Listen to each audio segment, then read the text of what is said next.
ناظرین،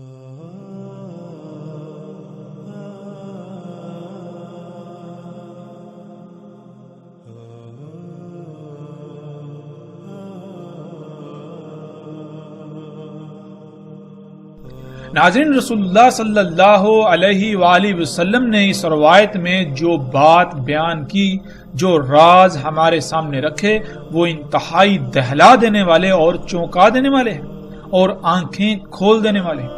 اس میں سب سے پہلی بات یہ کہ رسول اللہ صلی اللہ علیہ وآلہ وسلم نے کہا کہ پیدائشی اندھے کو ٹھیک کرے گا، یعنی اس سے آنکھیں دے گا، اندھوں کو آنکھیں دے گا، اور برس یعنی جزام یعنی جو جلدی بیماریاں ہوتی ہیں، جو جلد کی بیماریاں ہوتی ہیں، کوڑ وغیرہ، ایسے مریضوں کو ٹھیک کرے گا، اور حیات دے گا موت کو، یعنی جیسے اللہ سبحانہ و تعالی حیات دیتے ہیں موت کو۔ اللہ سبحانہ و تعالی نے قرآن میں کئی مقامات پر یہی الفاظ بیان کیے کہ اللہ حی کرتا ہے موت کو۔ اور اللہ کیسے حی کرتا ہے موت کو؟ اللہ سبحانہ و تعالی قرآن میں بالکل واضح کرتے ہیں کہ اللہ سبحانہ و تعالی کہتے ہیں، اللہ سبحانہ و تعالی پانی کو نازل کرتا ہے، یعنی بارش برساتا ہے، اس بارش سے زمین حیات نکالتی ہے۔ پہلے وہ مردہ ہوتی ہے، یعنی وہ مواد، وہ میٹیریل جو فصلوں کی صورت میں، نباتات کی صورت میں وہ سامنے آیا، ایک وجود اختیار کیا، وہ میٹیریل، وہ مواد ذرات کی شکل میں پوری دنیا میں زمین کی گہرائیوں میں بکھرا پڑا ہوتا ہے۔ تو اس مواد کو، ان ذرات کو اللہ سبحانہ و تعالیٰ کیسے اکٹھا کرتے ہیں، نباتات کی صورت میں لاتے ہیں، حیات کرتے ہیں، پھر انہی نباتات سے جاندار اور انسان وغیرہ وجود میں آتے ہیں۔ یہ ہے موت کو حیات کرنا۔ تو رسول اللہ صلی اللہ علیہ وآلہ وسلم نے کہا دجال موت کو حیات کرے گا، یعنی دجال بارشیں برسائے گا، ان بارشوں کی وجہ سے زمین اپنی پیداوار نکالے گی۔ دجال زمین کو امر کرے گا، حکم دے گا کہ اپنی پیداوار نکال، اپنی نباتات اگا، تو زمین اسی کے امر سے اپنی نباتات نکالے گی، پھر انہی نباتات سے طرح طرح کے جاندار وجود میں آئیں گے، انہی سے پھر انسان وجود میں آئیں گے۔ یہ ہے دجال کا موت کو حیات کرنا۔ اور یہ اس کا کیا ہے؟ یہ سارے کا سارا اس کی دعوت ہے انسانوں کے لیے کہ میں تمہارا رب ہوں، یعنی انسانوں کو یہ کہہ رہا ہے کہ تم نے اپنی تمام تر ضروریات کو پورا کرنے کے لیے مجھ پر ہی توکل کرنا ہے، مجھ پر ہی توکل کرو، مجھ پر ہی انحصار کرو۔ تو ناظرین، کیا آج یہ سب کچھ ہماری آنکھوں کے سامنے نہیں ہو رہا؟ انہی مشینوں، انہی ایجادات کے ذریعے موت کو حیات میں تبدیل نہیں کیا جا رہا؟ زمین جو کہ پہلے مردہ ہوتی ہے، موت کی صورت میں ہوتی ہے، اس کو حیات میں تبدیل نہیں کیا جا رہا؟ صحراؤں کے صحرا سرسبز و شاداب کھیتوں میں تبدیل نہیں کیے جا رہے؟ انہی سبزیوں سے، انہی پھل فروٹ سے، انہی فصلوں سے کیا انسان اور باقی جاندار وجود میں نہیں آ رہے؟ کیا آپ اسی رزق سے اپنا وجود نہیں بناتے؟ تو رسول اللہ صلی اللہ علیہ وآلہ وسلم نے کہا، پس جس نے کہا تو میرا رب ہے، یعنی جس نے جواباً اس بات کو تسلیم کر لیا، جس نے اپنی ضروریات کو پورا کرنے کے لیے اسی پر توکل کیا، پس تحقیق یعنی بلا شک و شبہ وہ فتنے میں پڑ گیا، وہ دجال کے فتنے کا شکار ہو گیا۔ فتنہ جیسے کہ ہم پہلے بھی جان چکے ہیں، فتنہ ہوتا ہے اصل کے مقابلے میں نقل کا آ جانا، اور آپ کے اوپر یہ امتحان پڑ جائے کہ ان میں اصل کون سی ہے، اور اگر آپ چاہتے یا نہ چاہتے ہوئی نقل کو اختیار کر لیں، اس کا انتخاب کر لیں، تو یہ ہے فتنے میں پڑنا۔ ناظرین، اصل کیا ہے؟ اصل رب کیا ہے؟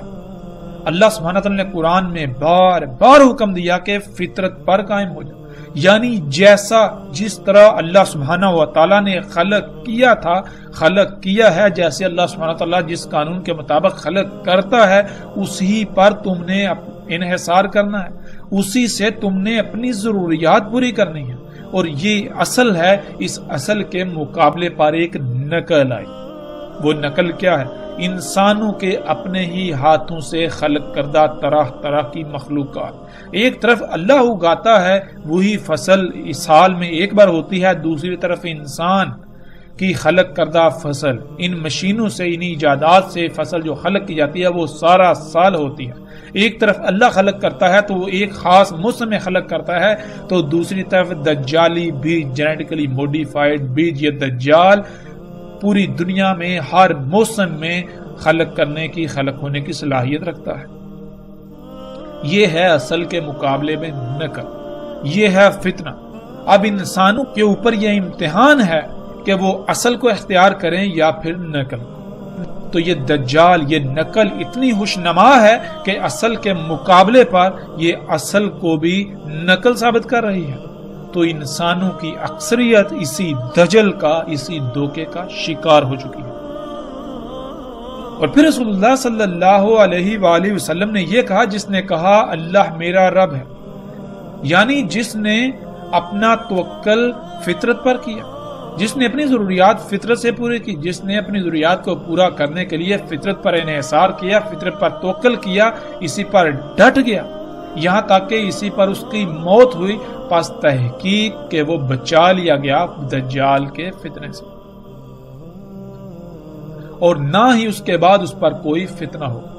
یعنی اس کے بعد بھی اس کو تمام تر فتنوں سے، جیسے کہ قبر کا فتنہ ہے، موت کا فتنہ ہے، پھر آخرت میں جس فتنے کا سامنا کرنا پڑے، ان تمام کے تمام فتنوں سے بلا شک و شبہ اس کو بچا لیا گیا، اور نہ عذاب ہوگا اس پر۔ عذاب ناظرین عربی میں کہتے ہیں سزا کو۔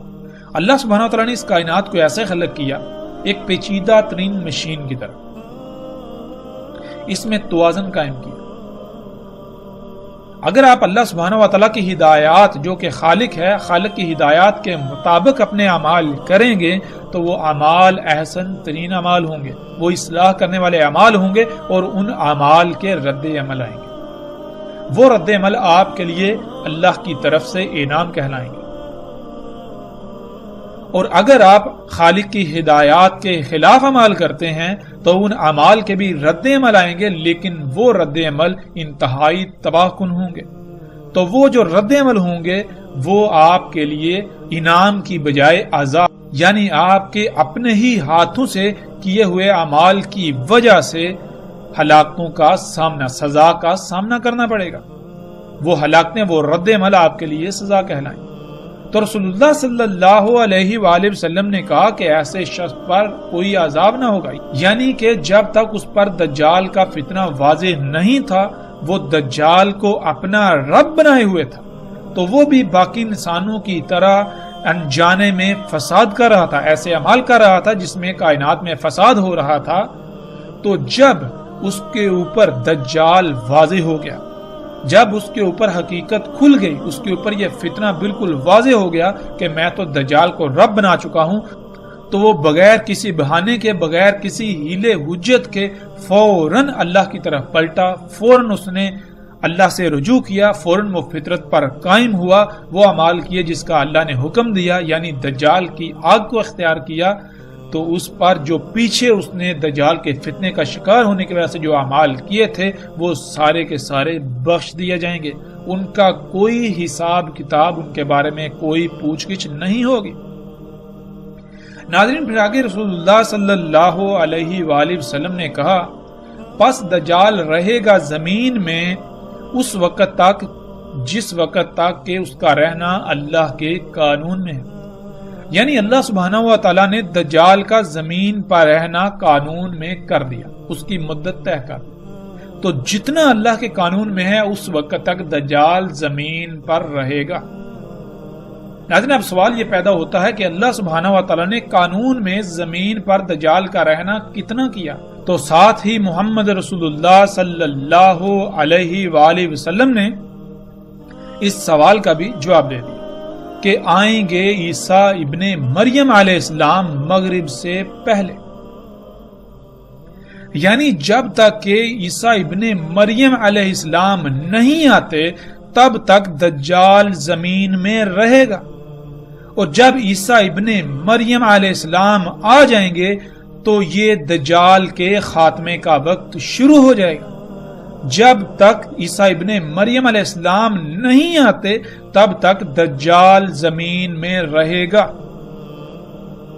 اور عیسیٰ ابن مریم علیہ السلام کب آئیں گے اس کے بارے میں رسول اللہ صلی اللہ علیہ وآلہ وسلم نے کہا کہ مغرب سے پہلے۔ ناظرین، اس مغرب کا مطلب ہرگز یہ نہیں ہے کہ جسے آج ہم فجر، ظہر، عصر، مغرب اور عشاء کہتے ہیں، نہیں، بلکہ یہ امت محمد کو جو یوم دیا گیا، جو آگے جا کر ہمارے اوپر بالکل واضح ہو جائے گا کہ اللہ سبحانہ وتعالی نے ہر امت کے لیے ایک ایک یوم کا تعین کیا تھا۔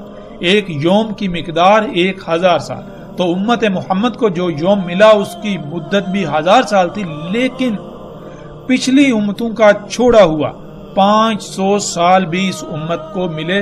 یوں اس امت کا مجموعی طور پر جو یوم بنا اس کی مدت بنتی ہے 1500 سال۔ ناظرین، یہ یوم امت کا یوم، پوری امت کے یوم کی بات ہو رہی ہے، نہ کہ کسی ایک فرد واحد کے یوم کی۔ فرد واحد کا یوم الگ ہے، امت کا یوم الگ ہے۔ اس پوری امت کا یوم بنتا ہے 1500 سال کا۔ تو اس 1500 سال کو اگر آپ 5 پر تقسیم کریں تو اس میں آپ کو 5 اوقات سامنے آئیں گے۔ ان میں سب سے پہلا وقت جو ہوگا وہ مغرب ہوگا، جو کہ آپ جانتے ہیں کہ اسلام میں دن کی ابتدا ہوتی ہے، یوم کی ابتدا ہوتی ہے مغرب سے، سورج کے غروب ہو جانے سے۔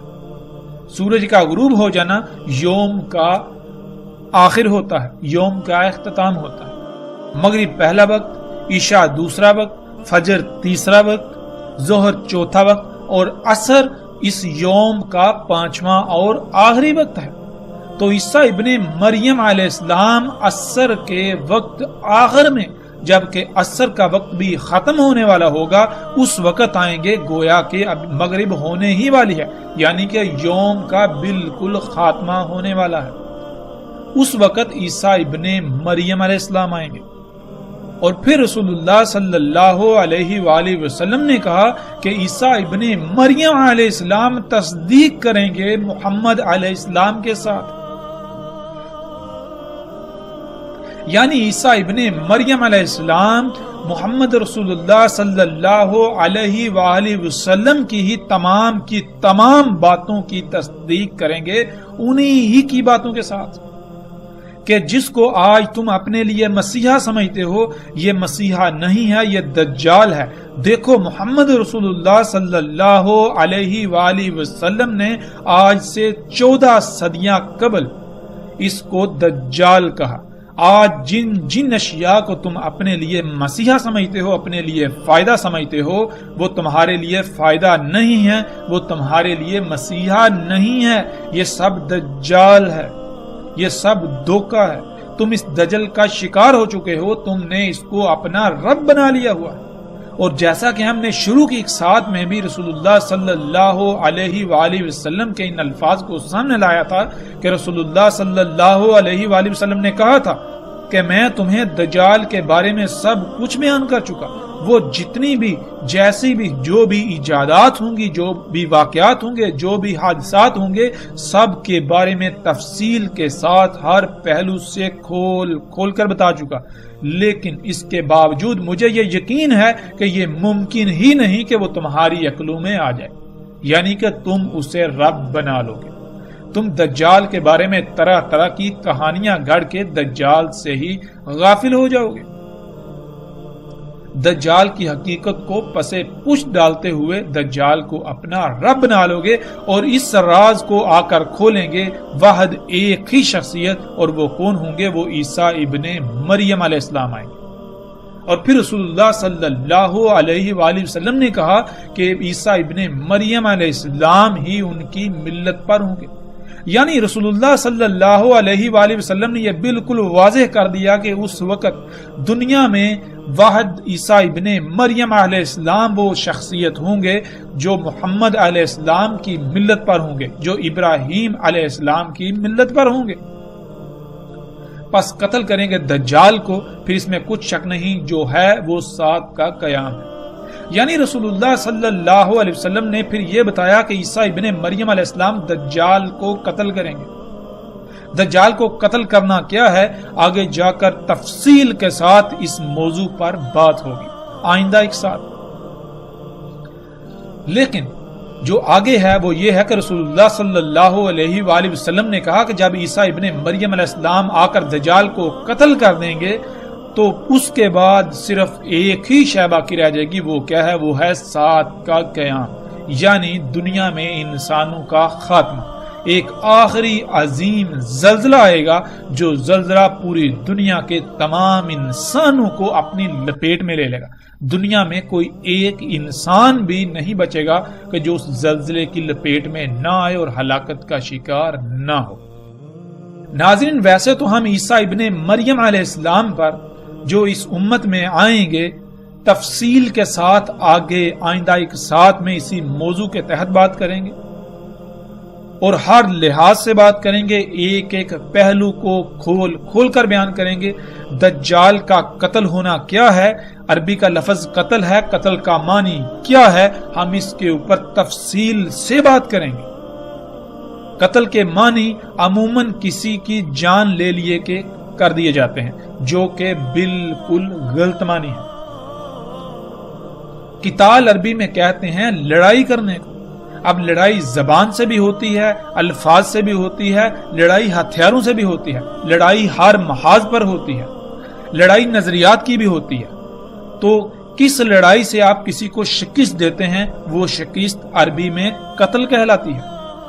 اگر آپ جسمانی طور پر کسی شخص کے ساتھ یا کچھ شخصیات کے ساتھ لڑائی کرتے ہیں تو اس میں یقینی طور پر جس کی شکست ہوگی اس کو ہم عربی میں قتل کہیں گے، یعنی اس کی جان چلی جائے گی۔ اسی طرح اگر آپ کسی نظریے کے خلاف قتال کرتے ہیں یعنی لڑائی کرتے ہیں، عربی میں قتال لڑائی کو کہا جاتا ہے، نہ کہ گردنے مارنے کو۔ قتال کہتے ہیں لڑنے کو۔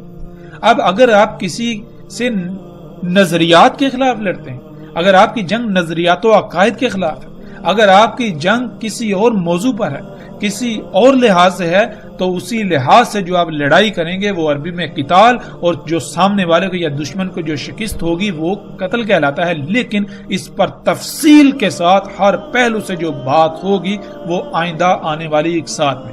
لیکن یہاں ایک بات جو بہت بڑی بات ہے وہ یہ کہ وہ تمام کے تمام حضرات جو کہ قادیانی یا احمدی کہلاتے ہیں، جو مرزا غلام احمد کو عیسیٰ ابن مریم کی نسل سمجھتے ہیں یا عیسیٰ ابن مریم سمجھتے ہیں، جو غلام احمد کو احمد سمجھتے ہیں یا پھر اسے مہدی سمجھتے ہیں، جو بھی سمجھتے ہیں، اگر تو وہ واقعتاً عیسیٰ ابن مریم یا ان کی نسل تھا تو پھر رسول اللہ صلی اللہ علیہ وآلہ وسلم نے یہ کہا کہ عیسیٰ ابن مریم علیہ السلام جب تک نہیں آئیں گے تب تک دجال زمین پر رہے گا۔ جب عیسیٰ ابن مریم علیہ السلام آئیں گے تو دجال کا خاتمہ، دجال کا زمین پر ٹھہرنے کا وقت ختم ہو جائے گا۔ تو کیا غلام احمد قادیانی کی موجودگی میں دجال کا قتل ہوا؟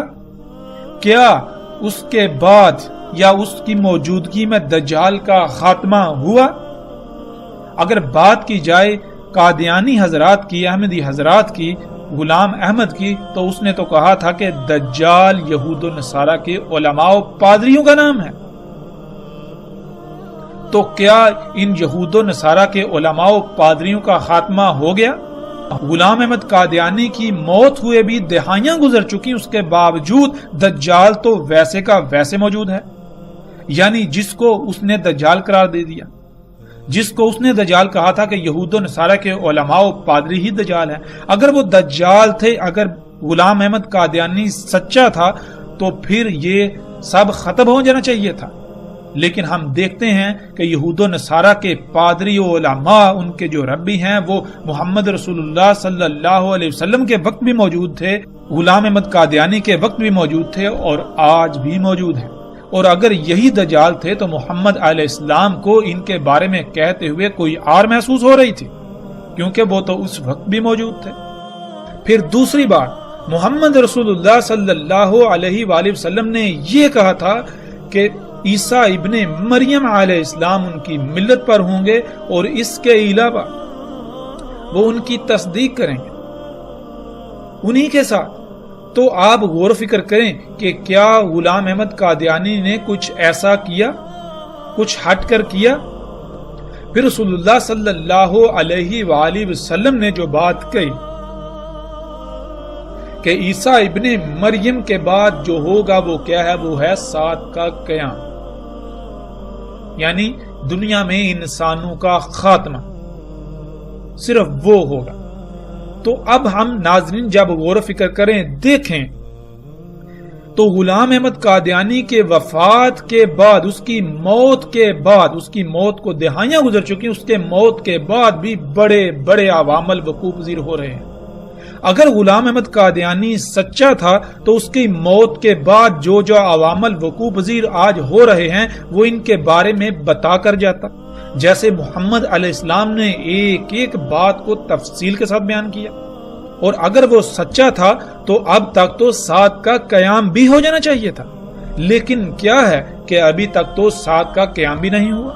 پھر اس کے علاوہ قرآن میں الواقعہ کا ذکر ہے، قرآن میں آسمان کے پھٹ جانے کا ذکر ہے، قرآن میں الحاقہ کا ذکر ہے، قرآن میں القاریہ کا ذکر ہے، قرآن میں اور بہت سارے بڑے بڑے واقعات کا ذکر ہے، لیکن کیا ہے کہ غلام احمد قادیانی نے کسی ایک موضوع پر بھی لب کشائی نہیں کی، انسانیت کی رہنمائی نہیں کی کہ الحاقہ کیا ہے، القاریہ کیا ہے، الواقعہ کیا ہے۔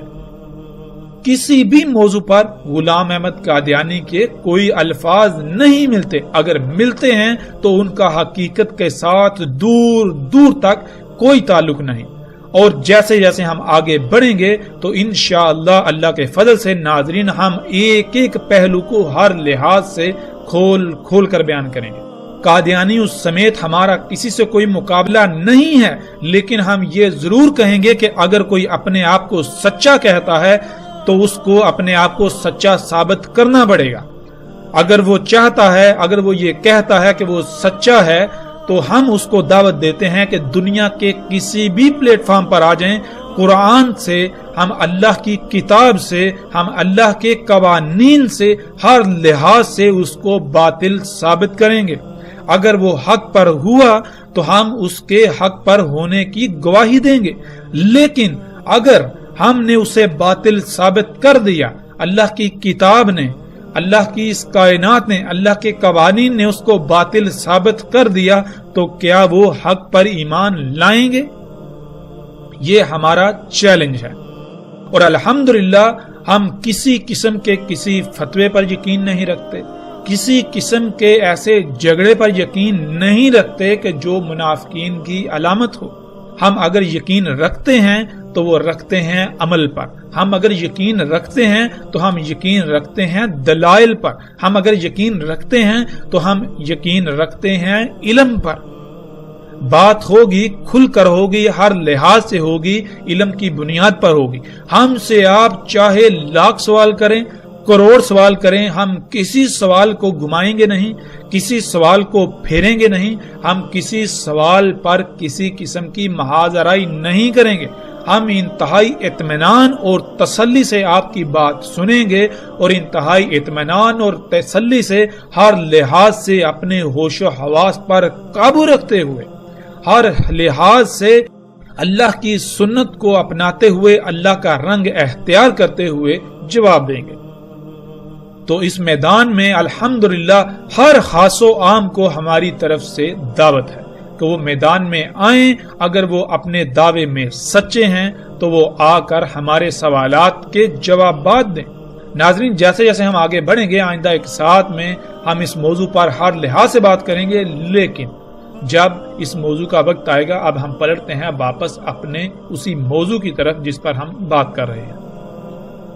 تو ناظرین اپنے ارد گرد غور و فکر کریں اور دیکھیں کہ کیا دجال کی وجہ سے آج یہ ممکن نہیں ہو گیا کہ جن لوگوں کی آنکھیں نہیں، آنکھیں ضائع ہو جاتی ہیں تو ان کو آنکھیں لگائی جا رہی ہیں، آنکھیں ٹرانسپلانٹ کی جاتی ہیں۔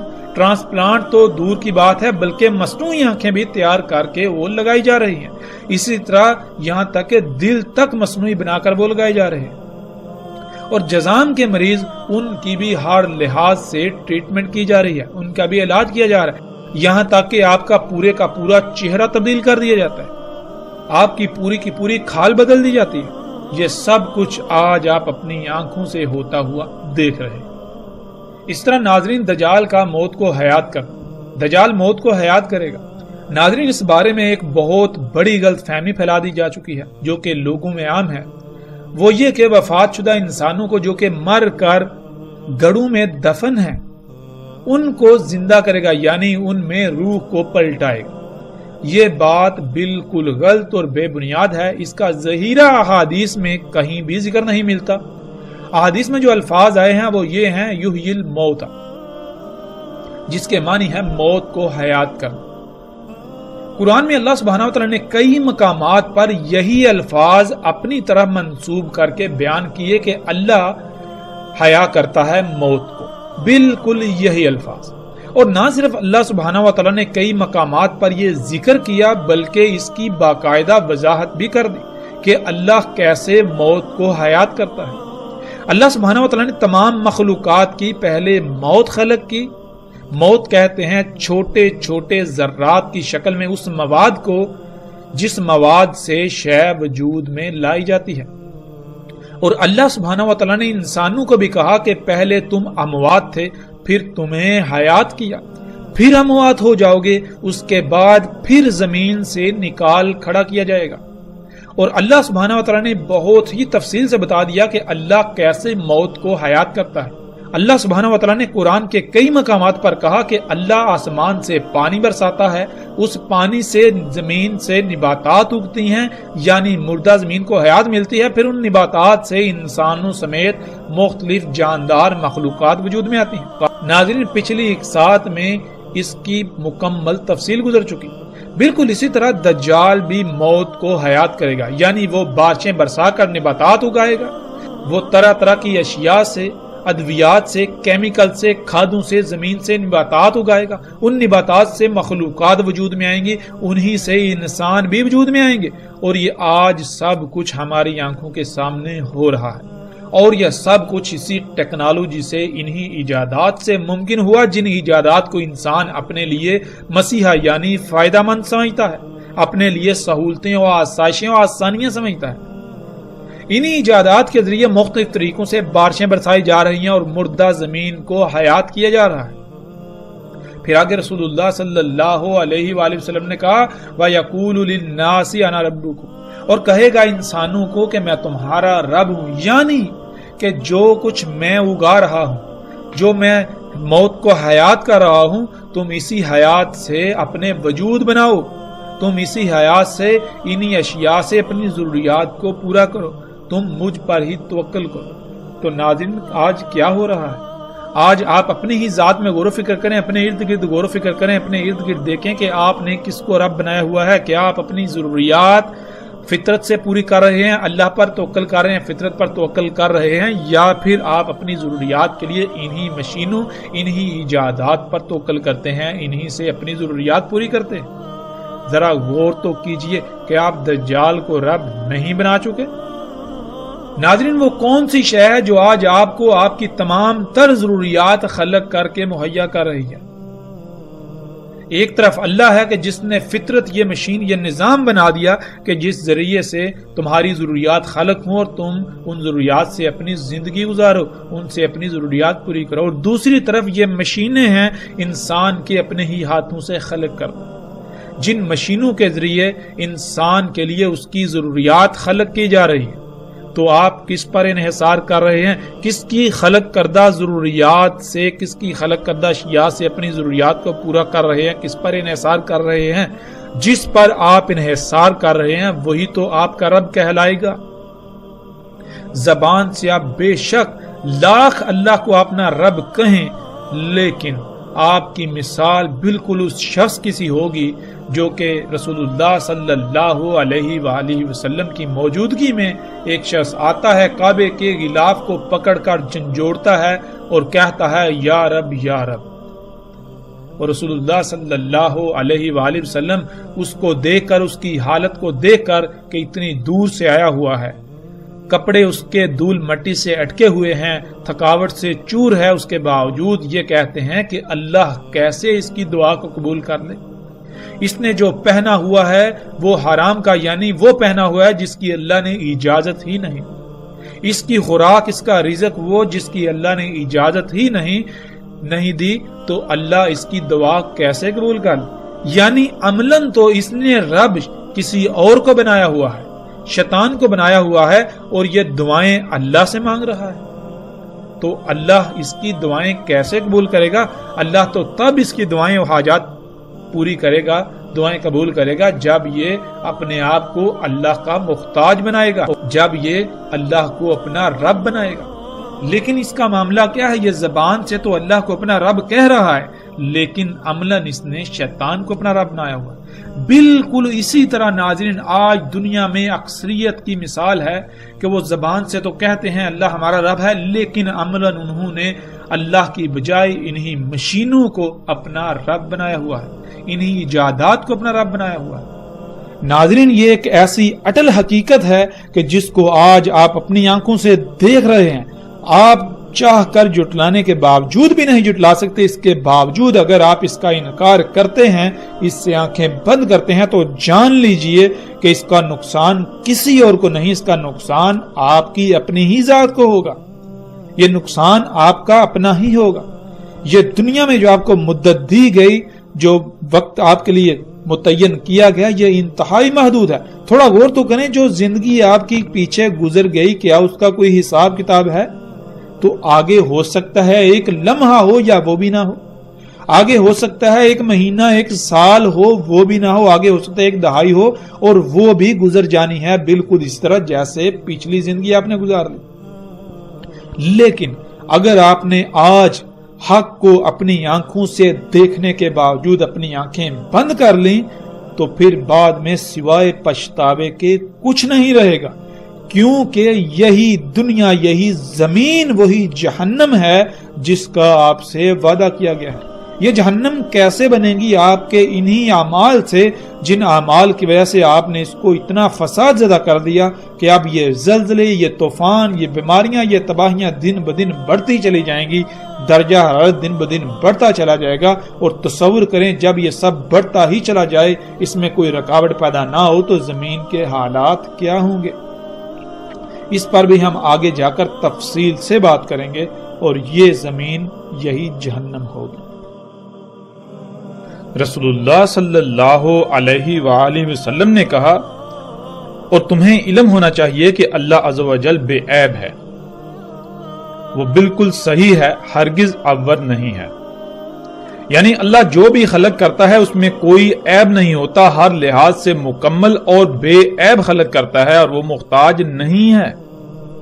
اور اس میں کچھ شک نہیں کہ دجال عور ہوگا، یعنی ہر وہ شے جو عیب دار ہوگی، جس میں عیوب ہوں گے، جو نامکمل ہوگی، وہ دجال ہوگا۔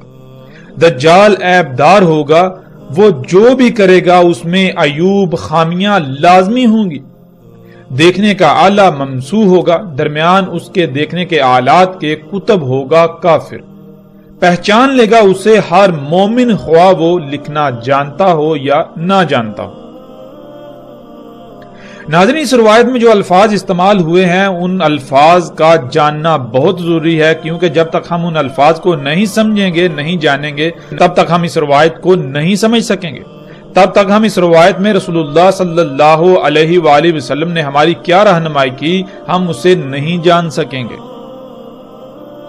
اس روایت کے بارے میں ایک بہت بڑی غلط فہمی عام کر دی گئی، لوگوں میں پھیلا دی گئی، جو ہر خاص و عام کی زبان پر ہے، زبان زد عام ہے، وہ یہ کہ اس روایت کا جو ترجمہ کیا جاتا ہے وہ یہ کیا جاتا ہے کہ جان لو اللہ عز و جل صحیح ہے، وہ کانا نہیں ہے، وہ ایک آنکھ والا نہیں ہے، اور دجال جو ہے وہ ایک آنکھ والا ہوگا۔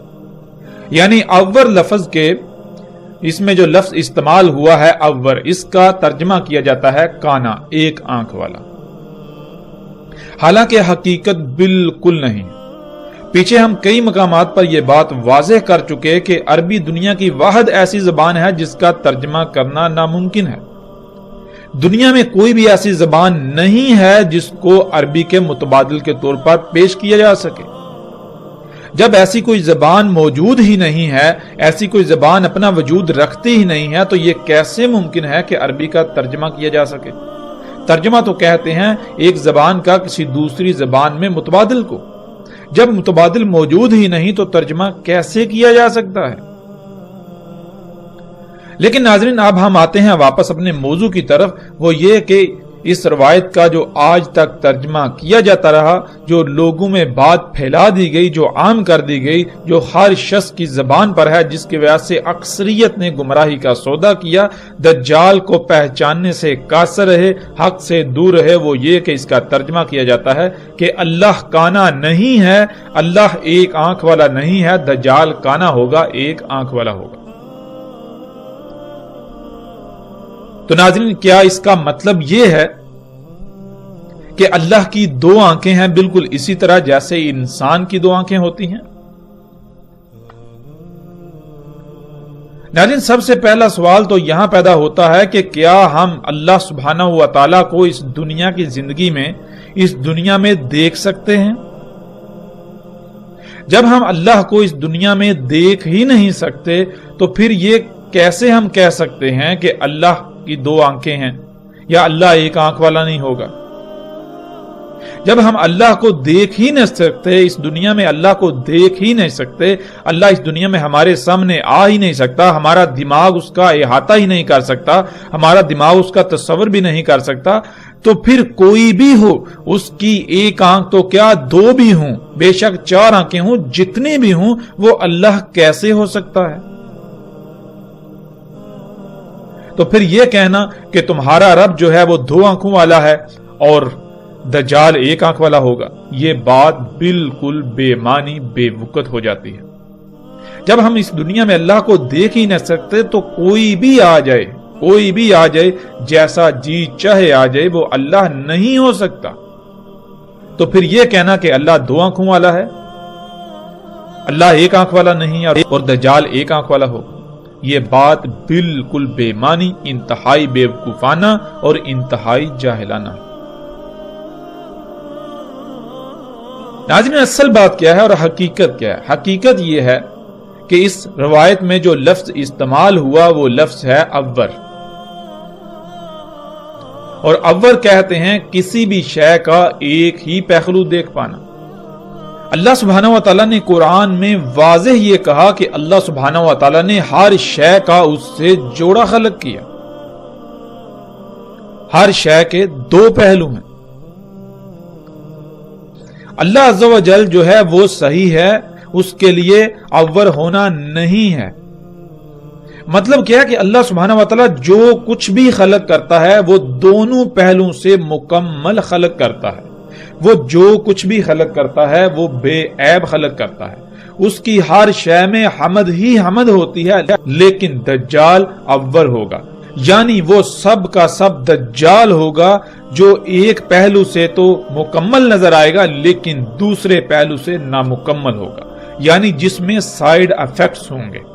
اور اسی طرح دجال جو بھی خلق کرے گا وہ ایک ہی پہلو دیکھ پائے گا، ایک ہی پہلو سے دیکھ کر مکمل خلق کر پائے گا، دوسرے پہلو سے یکسر نامکمل خلق ہوگی۔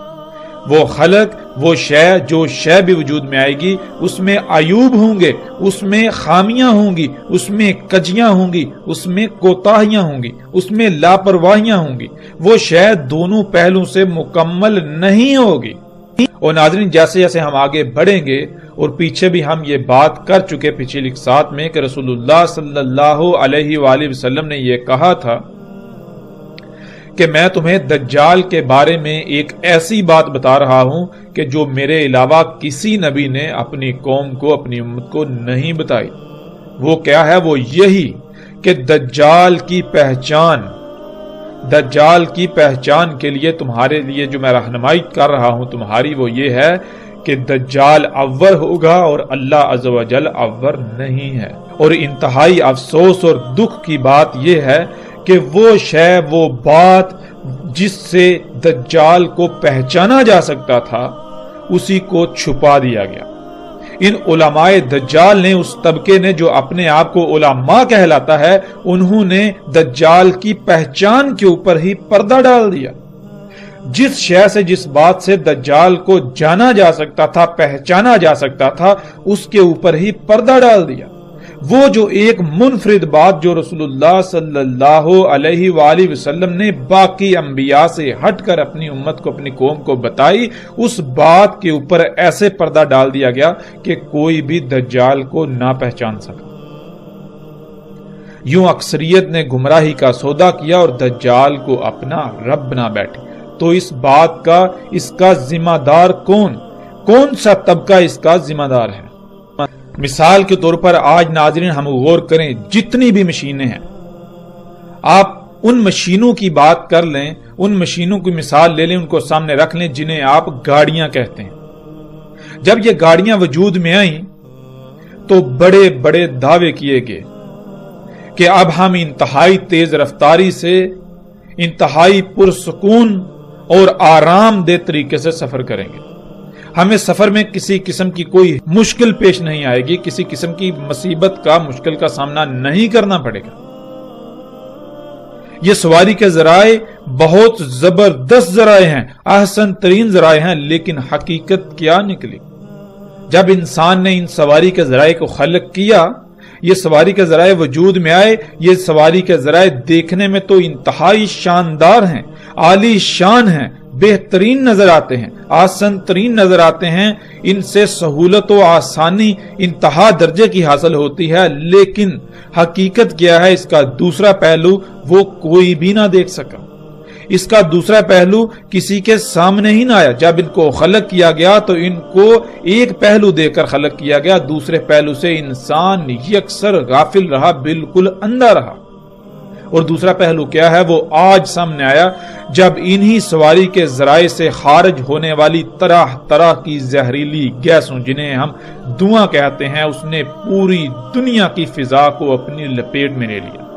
پوری دنیا کی فضا، یہ جو پہلا آسمان ہے جس میں ہم سانس لیتے ہیں، یہ ان طرح طرح کی زہریلی گیسوں سے بھر چکا، جس سے طرح طرح کی مصیبتیں، بیماریاں، تکالیف کا پوری دنیا کے انسانوں کو سامنا کرنا پڑ رہا ہے۔ پوری دنیا میں لاکھوں نہیں بلکہ ہر سال کروڑوں کی تعداد میں انسان انہی دھوئیں کی وجہ سے، انہی طرح طرح کی زہریلی گیسوں کی وجہ سے موت کا شکار ہو رہے ہیں۔ کوئی ایک شخص بھی ایسا آپ کو نہیں ملے گا ان معاشروں کا رہنے والا کہ جو اس دھوئیں سے متاثر نہ ہو، جو کسی نہ کسی بیماری کا شکار نہ ہو اسی دھوئیں کی وجہ سے۔ لیکن اس کے مقابلے میں ناظرین، اللہ سبحانہ و تعالیٰ نے انسان کی ضرورت، انسان کی اس حاجت کے لیے سواری کے ذرائع خلق کی۔ وہ کون سے ہیں؟ وہ ذرائع جنہیں ہم گھوڑا، گدھا، اونٹ وغیرہ کے نام سے جانتے ہیں۔ اللہ سبحانہ و تعالیٰ نے وہ ہماری ضرورت کے لیے خلق کی۔ بلا شک و شبہ ان ذرائع کی رفتار انسان کے خلق کردہ ذرائع سے کئی گنا کم ہے، وہ سست رفتار ہیں، لیکن وہ دونوں لحاظ سے مکمل، احسن اور پرفیکٹ ہیں، ان میں کسی قسم کا کوئی عیب نہیں۔ وہ سواری کے ذرائع اگر خرب خرب سال بھی استعمال کیے جائیں تو اس دنیا میں ایک رائی برابر بھی کوئی خامی، کوئی کجی، کوئی کوتاہی نہیں ہوگی، اس میں رائی برابر بھی کوئی عیب پیدا نہیں ہوگا، اس میں کسی قسم کا کوئی فساد نہیں ہوگا۔ لیکن انسان نے جو سواری کے ذرائع خلق کیے، ایک صدی سے تھوڑا ہی عرصہ اوپر ہوا ہے کہ پوری دنیا کا نظام درہم برہم کر دیا۔ تمام کی تمام مخلوقات کو طرح طرح کے مصائب و تکالیف کا سامنا کرنا پڑ رہا ہے انہی سواری کے ذرائع کی وجہ سے۔